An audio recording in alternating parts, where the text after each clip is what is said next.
Hello everybody, we're the Love of Mezcal, and today we're going to be reviewing Zinacantan Espadilla.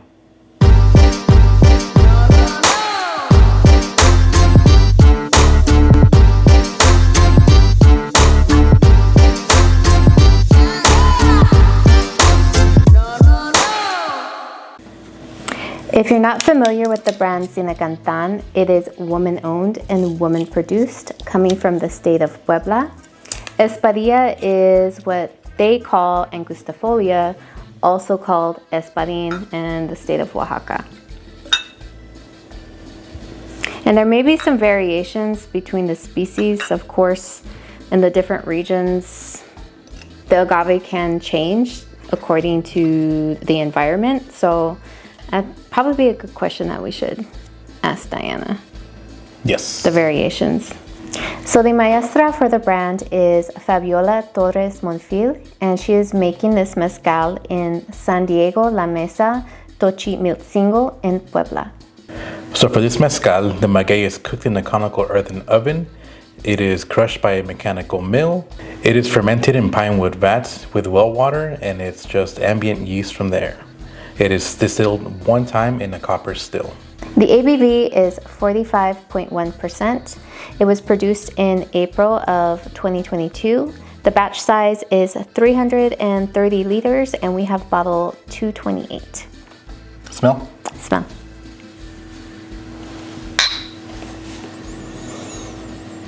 Oh, this is very floral, like fruity.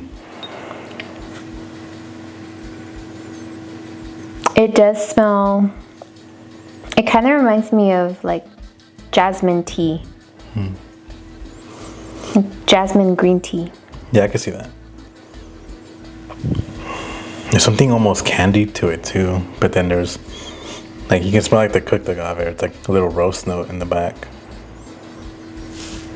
It smells, I can see the sweetness that you're saying, but it's very soft. This just smells like very fragrant and kind of like if I'm walking into a very pretty floral garden. So when you said jasmine, I thought about like, because we have a jasmine plant in our backyard. So like if we hang out back there and it's like a little breeze hits it when it's all bloomed, it kind of get that little whiff. That's soft. Yeah, it's really soft. Yeah. Oh, it smells good though. Now I'm getting a little more of the cooked agave. But it's just so, everything smells very harmonious, like nothing is overtaking the other. Kind of like dancing around in the veladora. Yeah. Well, you ready to taste? Taste. All right, so you see that. That's good. It's a little tangy and sweet. I do get a little roasted note like that. I mean, if you've tasted cooked agave, it's like sweet and warm. I'm getting that. It tasted, I got that like little flash of sweetness like you said. And now I'm getting it kind of reminds me of like honey. Like if I had honey green tea. It tastes like fresh and sweet. And then there's that floral taste coming, and it's got kind of like a medium finish. It's not too long. I feel like it's just coating my tongue, and then as I'm exhaling, the floral is coming out. It's funny you say that because I think it's a long finish for me. You think so? For me, it's a long finish. Yeah. Like the whole time we were talking, it was still working its way through. This is really good. I'm getting a little like almost candy caney. Like it's, for me, starting to get a little minty, a little like herbal, but it's sweet. It doesn't taste like candy cane, but it's kind of like, reminds me of it. It's kind of weird. It still reminds me a lot of like tea with honey. I'm getting, and maybe it's the cooked agave, the sweetness that I'm getting, where like honey has a stronger, richer taste than just like sugar and candy. For me, I'm getting more of it. It reminds me of honey green tea with jasmine flowers. I can see that. It's on the nose and on the taste. It's a lot of floral metally kind of thing going on. It's really good. So this isn't the first time we've tried anything from Zinacantan. We've done a review before.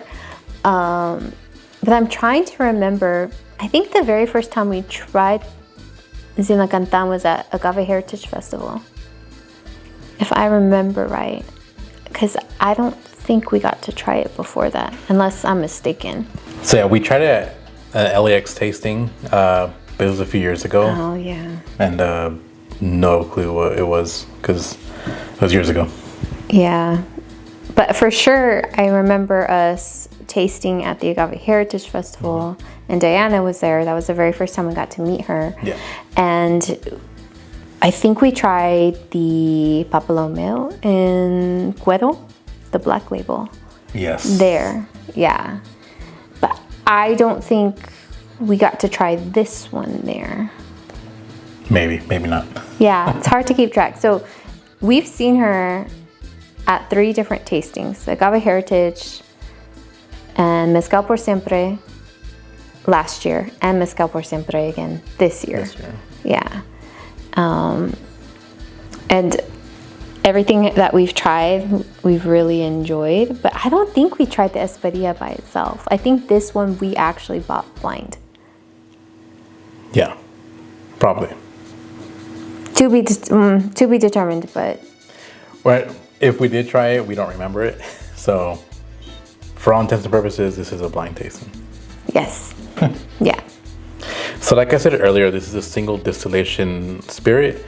The way they do it is actually pretty crazy. They have the fire and the heat at such a low temperature that it's right at the point of where it's going to start to boil. And that's where they keep it at. So it's not as hot of a distillation as any other production.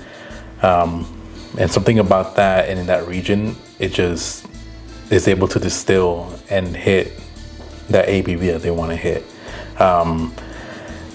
For this one, it's 45 ABV.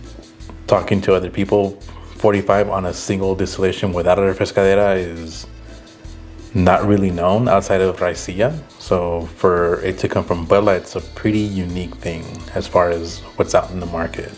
Now, if you go to Puebla, who knows? You might see other stuff out there like that too. But as far as we know out here, there's only one that does it that way. Yeah, and that just goes to show how knowledgeable Fabi is to distill once, get it at that ABV, and the flavors on it that come through off of just the single distillation. It's so impressive. Yeah. Yeah. And then if you have seen their stuff online or at a shop or at a restaurant or whatever, you'll see 2 different labels as well. This is a white label. They also have one that's a black label, and that's what we reviewed last time. The biggest difference between those is white label is fermented in pine wood vats. Black label is fermented in rawhide. So go back to our review about that and you'll see more information about how that's done. And they're doing a lot to try to not only preserve the maguey, but also the plants in the surrounding area. So not only are they focusing on making well-made mezcal, they're also looking into preserving the land around them. And I think that's something that should also be highlighted and acknowledged as well with this brand, because they're doing a lot of good too. Yeah, like some of the stuff that they do is preserving endemic agaves to the region. Not everything is used for distillation. It is just to keep the agaves going, as well as other endemic plants that are part of Puebla. They do it just for the sake of conserving all the plants that should be growing there naturally. Yeah, definitely helping the ecosystem, thrive and keep the maguey going on with the genetic diversity. Yeah. And one of the other things that they do to kind of preserve more firewood and more water is they have a very small production. They only produce from January until May. And in May, the very last distillation that they make is their pechuga. So it's a one-off batch every single year. So if you're wondering the reason of the small batches and also maybe why it might be limited, it's not available all over, and maybe also the cost, it does have a lot to do with the limited production. And I don't want people to think that just because a mezcal is expensive automatically means that it is made well or high quality. I think that you should do your own research into the brand and look into the reason behind the cost. Yep. I think as far as price point, this is one of the few that is worth the price. Because like with anything, like she said, price doesn't always mean quality. In this case, it does. Currently, they aren't available in that many states, but you can find them in California and Arizona as of this recording. We're currently in Nevada, and we were able to purchase this bottle online. Check Comadre Shop.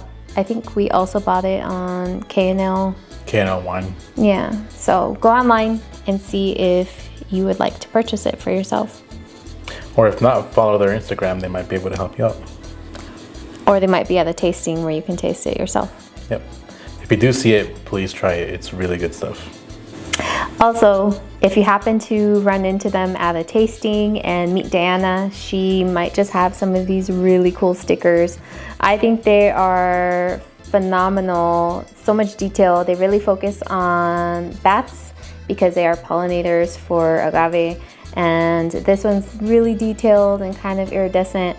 And then this one's just too cute. Little bats with like little tiny ones wrapped up in their bat wings, and I couldn't resist.